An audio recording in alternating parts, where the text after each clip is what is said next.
sida wararkaas kula socoteen madaxweynaha Soomaaliland Muuse Biixi Cabdi waxa maanta magaalada Berbera oo uu saaka booqday uu ka sheegay in gegida diyaaradaha ee magaaladaasi laga dhigi doono mid ay ku soo degaan isla markaasina ay ka haadaan diyaaradaha rayidka garoonkaasi ayaa waxa gacanta ku hayay Imaaraadka Carabta oo heshiis lala galay Soomaaliland ay ugu wareejisay iyadoo baarlamaankuna uu meel mariyay bishii February ee sanadkii 2017 falanqaynta warka ee caawa Saab TV waxa marti ku ah Cabdilaahi Cismaan Jaamac Geeljire oo hore xilal wasiirnimo uga soo qabtay Soomaaliland si weyn ula socda siyaasadda Soomaaliland Cabdilaahi Soomaaliland miyay ka baxday heshiiskii ay kula jirtay Imaaraadka Carabta bismillaahir rahmaanir rahiim hadan iyadoo gaaban aan ka jawaabo horta marka hore maynaan maqal heshiiska waa laga baxay maynaan maqal maanta ayaa madaxweynuhu sida idinkuba arkayseen soo xigatay isagoo meel ka hadlaya oo ku soo daray sidaas aan yeelay anaa ka bedelay airportkii militarigu isticmaali lahaa waan ka bedelay buur xukuumadda ka bedeshay ma oran waan ku kala baxnay ma oran waxba inoo sheegay marka ugu horeysa waxaynu madaxweynaha siinayna inuu niyad wanaag inuu wixii danteena ka shaqeynayo waa kow talabaad waxa muuqata style-ka uu ku shaqeeya inaanu hayn style-kii aynu uga baranaynay dawladnimada waayo arrintani waxay ahayd arrin qaranka oo dhan saameysay golayaashu baaskareeyeen labada golo la isu geeyey raaciyadii Saleebaan gudoomiyaha waynu garanaynaa guurtida markuu xildhibaankii hadlaba lahaa raaciya warsaara waynu ogeyn waxa soo dhan waxay ahayd danta ayaa laga shaqeynayay markii February saad sheegayso 12keedii la ansixiyay wax loogu yeedhay nuxurka heshiiska aynu saldhiga aynu siinayno Imaaraadka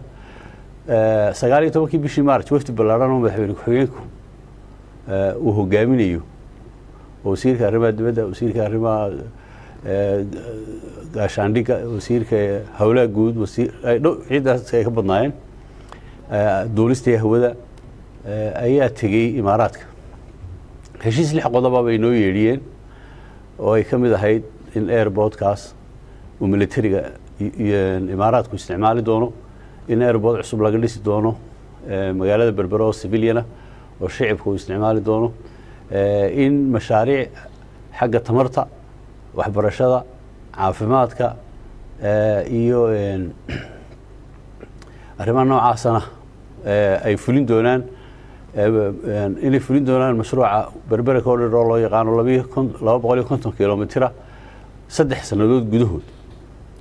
waxay sheegeen in shaqaalaheena dhalinyaradan u furi doonaan suuqooda shaqo qodob kamid ah qodob kale wuxuu ahaa inay shirkadaha maalgashiga ee Imaaraadka Carabtu ay dawladda Imaaraadku ka caawin doonto siday ay u maalgashan lahayn Soomaaliland waxay sheegeen in qodob kale uu ahaa inuu noqon doono albaab u furmay Soomaaliland xagga iskaashiga caalamiga iyo investmentka iyo maalgelinta waxa kale oo qodob kale kamid ahaa iskaashi xagga security-ga ama nabadgelyada marka heshiis weyn oo madaxweyne ku-xigeenku ka hadlay oo saxeexay dawladdu ay u dhameyd ilaa baarlamaan buu ahaa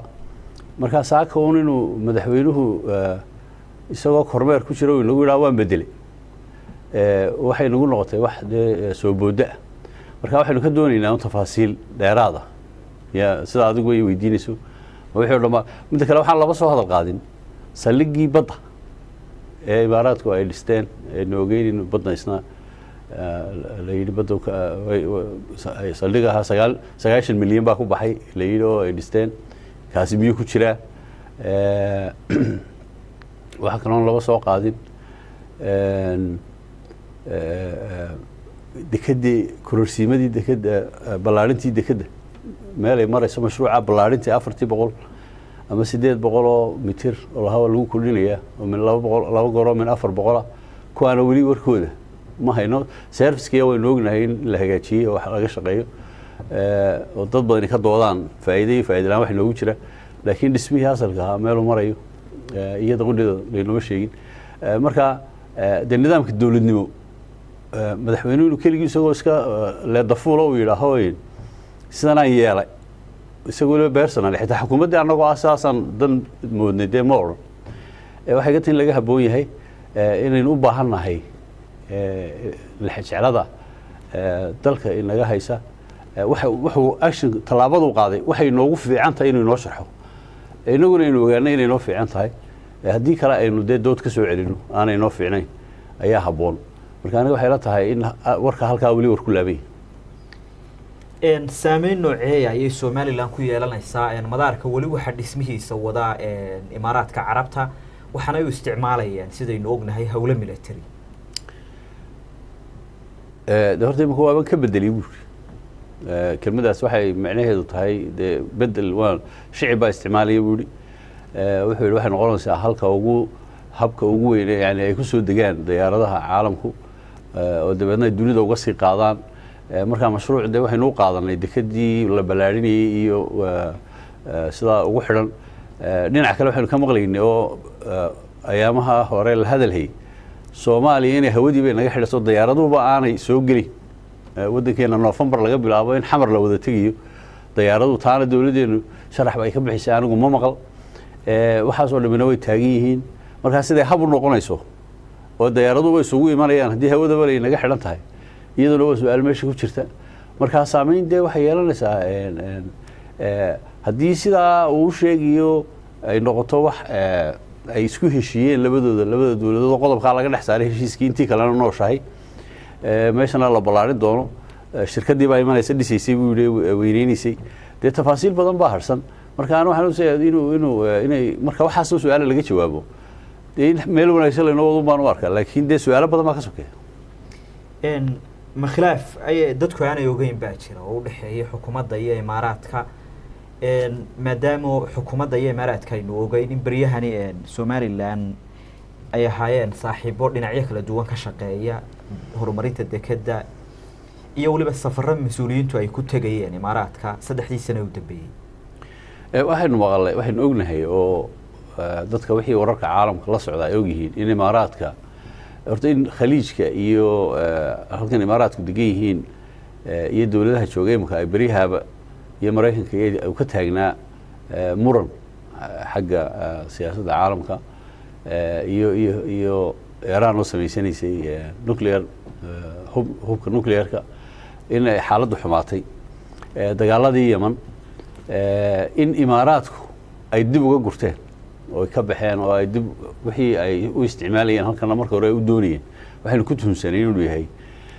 Yementan inaga soo horjeeday dagaalka ka socda inay kaga qayb galaan waxa la sheegay in Eritrea ka baxeen cadan way ka baxeen lafteedii waxay la xidhiidhaan siyaasadooda isbedeshay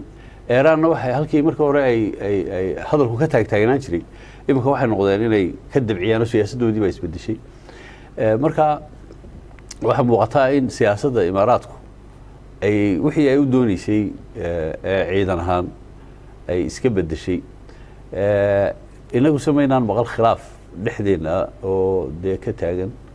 ciidana inooga warramin badanaa innagaaba sanqadheenu baryahan ay iska badnayd oo innagaaba wax dabadda aan aada u maqlayn marka khilaaf maynaan maqlo dawladduna inooma sheegin